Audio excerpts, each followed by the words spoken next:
ও সেই রকম অর্ধেক পুরা ভরা, এটা ধরে চুমুক দেবো। ও ও ও ও মা, কি ওর মা, ও মা, গলা চলে যাচ্ছে। গাইস, শীতের শেষের দিকে আমার খুব রস খাইতে ইচ্ছে করতে, তাই জন্য আমি একটা গ্রামে চলে আসছি।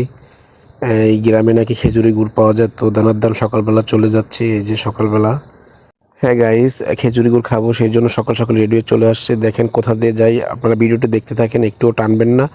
হ্যাঁ গাইস, যদি ভিডিওটা টেনে দেখেন তাহলে আমার সঙ্গে যে অদ্ভুত একটা আসলে একটা অঘটনা ঘটছে, যেটা আমার আজকে মৃত্যু পর্যন্ত চলে আসতে পারে, সেরকম একটা ঘটনা হয়েছে। যে সেটা আপনারা দেখতে পারবেন না, কিন্তু সেটা কিভাবে কি হয়েছে, কি খেয়ে হয়েছে, সেটা আপনারা এই ভিডিও দেখলেই বুঝতে পারবেন। তাহলে অবশ্যই ভিডিওটা দেখতে থাকেন, স্কিপ করবেন না।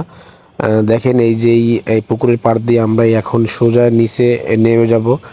এই যে হচ্ছে ডাঙ্গা, আমাদের গ্রাম্য ভাষায় যেটা বলে, সেই ডাঙ্গাতে হাঁটতেছি। দেখেন, হাঁটতে হাঁটতে এখন সামনেই আমাদের খেজুর গাছের যে ঠিলাগুলো আছে সেইগুলো দেখতে পাবো। এই তো প্রায় চলে আসছি গাইস। এই তো গাইস, চলে আসছি ঠিলার কাছে, ফাইনালি চলে আসলাম সেই খেজুরের রস খাবো সেই জায়গা। তার আগে একটু আপনাকে দৃশ্যটা দেখাই দিই। দেখেন বাংলাদেশটা কত সুন্দর আসলে। হ্যাঁ গাইস, আমার এই ঠিলাগুলো দেখে একদমই ভালো লাগতেছে না, ইচ্ছা করতেছে প্রত্যেকটা ঠিলা। দেখেন এই যে, ও মাই গড, প্রায় অর্ধেকের বেশি কলস ভরা। আমার তো আসলে দেখে সহ্য হচ্ছে না, আমি কোনটা রেখে কোনটা খাবো আসলে। এতগুলা রসের কলসি দেখে কার না আসলে সহ্য হয়, যে আসলে কখন খাবো কখন খাবো, আসলে এরকমটাই আমি দেখতেছি। আসলে কোনটাতে খাওয়া যায়, কাকাকে বলতেছি, কাকা কোনটা সর্বপ্রথম নামাইছেন সেটাই আগে খাবো। তো বলতেছি এই কোনটা, আমি সেই কোনটা আগে দেখতেছি। হ্যাঁ, ওইটার কথাই বলছিল, আমি ধরতেছি আর ওইটাই খাবো ইনশাল্লাহ। আপনারা পুরো ভিডিওটা দেখতে থাকুন। আর হ্যাঁ, আপনারা যদি কখনো কাঁচা রস আমার মতো এইভাবে খেতে আসেন, তাহলে অবশ্যই একটা সেকনি সাথে করে নিয়ে আসবেন। কারণ কাঁচা রস আপনারা না সেকে কখনো খাবেন না। আপনারা তো দেখলেনই যে রসের ভিতরে কেমন ওই যে মৌমাছি ডুবে ডুবে আছে। আসলে ওইগুলা রস খেতে এসে তারা আসলে ওই আর উঠতে পারে নাই, ওইভাবে মরে মরে আছে। তা অবশ্যই আপনারা ছেঁকে খাবেন, তাহলে কোনো সমস্যা হবে না। আমি দেখেন না ছেঁকা ছাড়াই চুমুক দিচ্ছি। বিসমিল্লাহির রহমানির রহিম।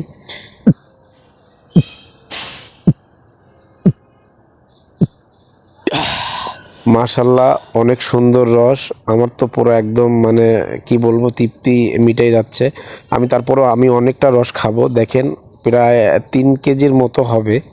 হ্যাঁ, আসলে রসের ওজন কিন্তু অনেক ভারী। আপনারা যদি কেউ জেনে থাকেন তাহলে অবশ্যই কমেন্টে জানাবেন যে রসের ওজনটা কেমন। আমি দেখতেছি, আর চাচা বলতেছিল এই কোণেও নাকি কয়েকটা খেজুর গাছ আছে, ওই গাছের রস নাকি খুবই আসলে সুস্বাদু উনি বলতেছিল। তো আমি এই পাশের থেকেও, হ্যাঁ গাইস, আমি কিন্তু প্রায় ঠিলাগুলা থেকে রস খেয়ে খেয়ে চেক করব আসলে কোন গাছের রসটা। সেকেন্ড টাইম এটা ধরলাম। বিসমিল্লাহির রহমানির রহিম, খেয়ে দেখি।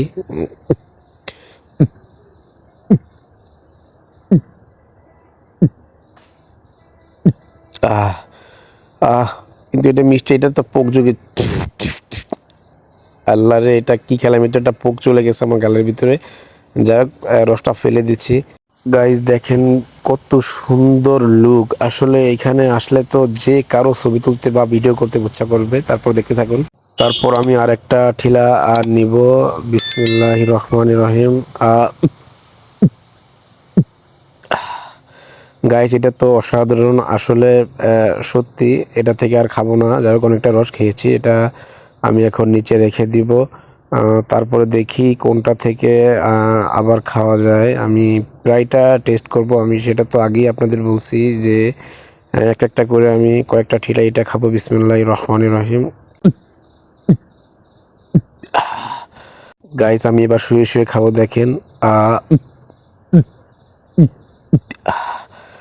অসাধারণ গাইজ। আসলে এই লাস্টে এই রসটা খেয়ে আমার মাথাটা ঘুরে যায়, আমি এটা ফেলে দিচ্ছি। তারপরে আস্তে আস্তে আমার জন্য কেমন লাগতেছে, তারপর আমি মাটিতে শুয়ে পড়ছি। আসলে আমার পুরা বুক থেকে পেটে আসলে খুব যন্ত্রণা করতেছে, আমি যন্ত্রণায় আসলে ছটফট করতেছি। তারপর আমার ক্যামেরাম্যান চলে আসছে, আসার পরে আমাকে দেখে আমি আসলে আমার অবস্থা খুবই খারাপ হয়ে গেছে। আমার পুরো শরীর থেকে ঘাম টাম বেরোয় আমি পুরো অস্থির হয়ে গেছি, ছটফট করি। তারপরে উঠে বসলাম।